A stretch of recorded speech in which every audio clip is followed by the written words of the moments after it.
How do these movies make you feel? Is it the tone, the mood, or the atmosphere? These terms are often used interchangeably, and while they are closely related, they're actually different. Today, we will unlock the potential in these aspects that move us every time the curtain opens and the lights go down. Put out the vibe. This is what is tone versus mood versus atmosphere. If you're in the mood for more content on filmmaking, hit subscribe and ring the bell. Now, cue the atmosphere. When we describe those intangible ways movies make us feel, we often use terms like tone, mood, and atmosphere. In everyday conversation, these three terms can mean the same thing. Usually, it's a quality of the film that triggers a reaction in the audience. But they're not exactly synonyms. In fact, it might be more useful to consider them as three steps in the filmmaking process. Tone is established during the writing, but continues during production and post-production. Atmosphere can also be present in the script, but it is executed during the shooting and into post.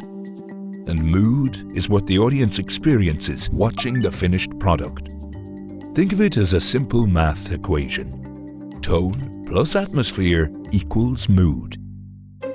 To make sure these elements all add up in the finished film, directors will often start with a mood board. Here they can gather images that guide the atmosphere and include text to shape the tone. If you've seen Sofia Coppola's The Beguiled, you know it has a very specific and effective atmosphere and tone. And we can see where those qualities originated in her mood board. Despite their differences, all three elements work together, like different instruments in the same band. Let's look at each one a little closer, starting with tone. This is the writer and director's attitude toward the subject matter. How do they feel about these particular characters or stories? Are they optimistic or pessimistic? Are they sincere or satirical? Tone is often generated by the subject matter, but films with similar stories can have different tones. All three of these films deal with the end of the world caused by an interstellar collision. But while the basic plots are similar, the tones are wildly different. Melancholia has an existential tone. The earth is evil. We don't need to grieve for it. Armageddon has an optimistic tone.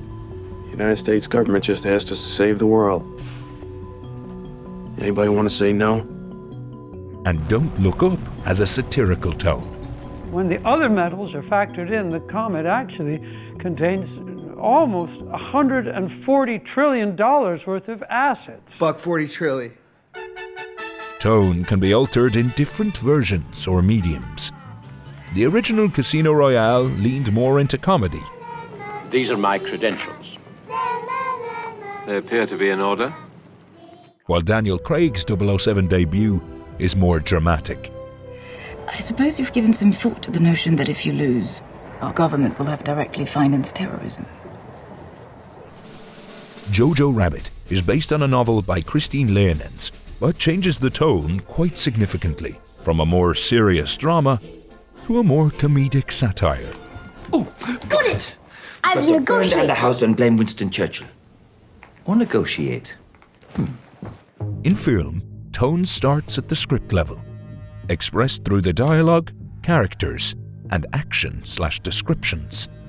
The opening sequence in The Killer contains all three.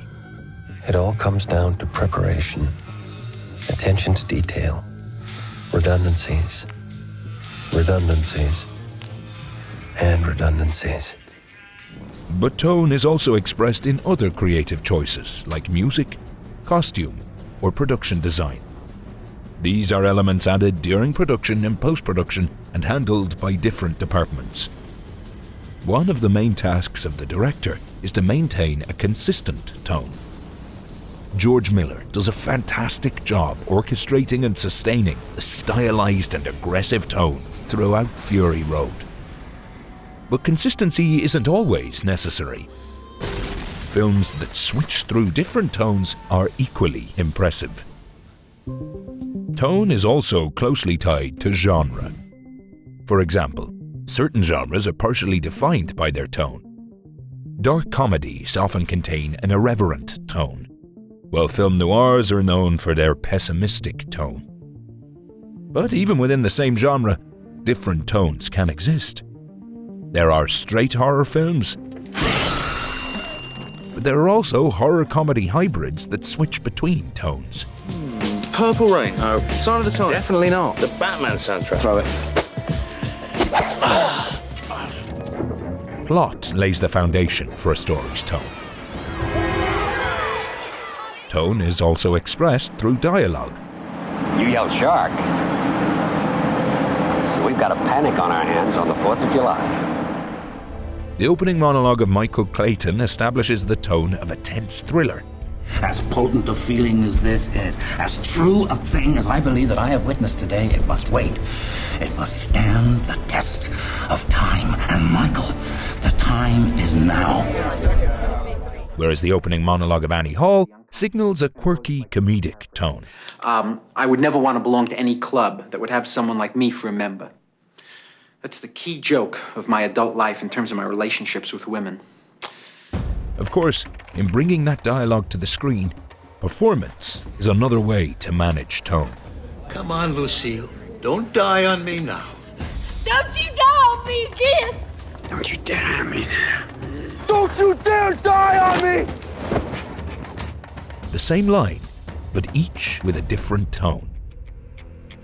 Tone starts with the writing, and then the director makes additional choices in the presentation to support and maintain that tone. In a previous video, we looked at how Quentin Tarantino controls the tone of violence with sound design. Tone can either be consistent or inconsistent. Excuse me? I said we cut off your Johnson! In La La Land, the music sequences are tonally consistent with the rest of the film. But Dancer in the Dark uses its musical sequences as a tragic counterpoint to Selma's somber story. Clatter, crash, clack! Rocket, sound, rattle, clang, crack, suck, whack, bam! 10 Cloverfield Lane shifts tone from scene to scene, forcing the audience to constantly second-guess Howard's motives. One of the main ways to express tone is through atmosphere. This is the look and feel of the world of the film. It focuses more on our senses and how we perceive a certain place or situation. I got a bad feeling about this. In film, the atmosphere contains all of the choices a director makes to support the tone established in the script. Color, texture, temperature, weather, sound. Everything from costumes and sets to editing and music. For example, Tim Burton's Sleepy Hollow generates a dark and chilling atmosphere. Some genres are more atmospheric than others. Fantasy films lend themselves to more whimsical settings, while the typical Western atmosphere comprises desert landscapes and iconic costuming. A haunted house is creepy, but why? The dim lighting, damp fog, and shadowy figures certainly help. Colored lights, lens flares, and an up-tempo score all add to a romantic atmosphere. 7 certainly looks and sounds like a gritty thriller. These are examples of atmosphere that meet our expectations based on their genres. But atmosphere can also be used to subvert those expectations, like when a game is designed like a children's playground, but the game is far from innocent. A single atmospheric element can alter the tone. In Civil War, after a tense, brutal killing, a music cue dramatically contradicts the atmosphere and shifts the tone. Going against the tragedy and violence inherent in the scene, the music instead provides a counterpoint that makes us question how we are supposed to feel. So, this simple atmospheric choice complicates the tone of the scene and creates a complex mood in the audience. On the other hand, tone can likewise override the atmosphere. Dim your eyes! Too late. Mel Brooks's Young Frankenstein is nearly identical to James Whale's original Frankenstein in terms of atmosphere. The dark castle, the torches, the costumes and makeup. But the tone is clearly different. The dialogue, music, and performances are designed to create a comedic tone. If you're blue and you don't know where to go to, why don't you go where fashion sits?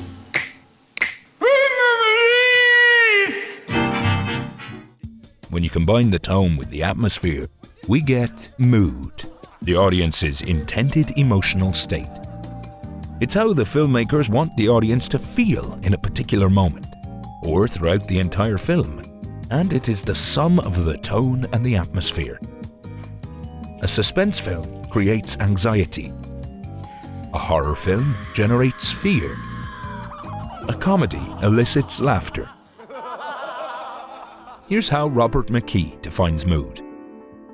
Mood is created in the film's text, the quality of light and colour, tempo of action and editing, casting, style of dialogue, production design, and musical score. The sum of all these textural qualities creates a particular mood. Obviously, the plot and characters are the emotional focus in a story, and our mood is often directly tied to their experiences. We cheer when they succeed and mourn when they die. But the tone and atmosphere can complicate things for the audience. The many ups and downs in a film are accentuated by the atmospheric decisions like editing, colour, sound, and so on. Music is a direct influencer on mood. It is often the emotional foundation of a scene, in support of the characters and situations. Of course, some moods are harder to describe, like when a film's plot, tone, and atmosphere doesn't quite line up. Dad. Whoa, come back to Earth. Sorry, long drive. For example, take The Humans. The plot, characters, and dialogue clearly suggest a family drama. I need to have that surgery. The one I thought you could wait till you're 60. But the atmosphere looks and sounds like a horror film. Mom! Lord. Ambiguous imagery or plots can create surreal moods. A filmmaker like David Lynch often prioritizes mood and atmosphere over plot and leaves the tone a mystery. The mood intended by the filmmakers doesn't always translate to the audience. I'll kill you! I'll break every bone in your body! Neither tone, mood, nor atmosphere operate in a vacuum. They work simultaneously and in combination to create the overall experience. A shift in tone affects the mood. A shift in the atmosphere affects the tone, and so on. These qualities are part of every work of art, and the sooner an artist can master these elements, the sooner they can master their craft. Which film or filmmaker do you think showcases an expert level of tone, atmosphere, and mood? Get the conversation started in the comments below. Start building your projects with StudioBinder's pre-production software, where you can write the script, create a storyboard, and assemble a mood board that captures all three elements we discussed here today. Until next time, I hope the tone of my voice and the atmosphere of this video have put you in an inspired mood. I suppose you think that was terribly clever. Come on, Gandalf. Did you see their faces?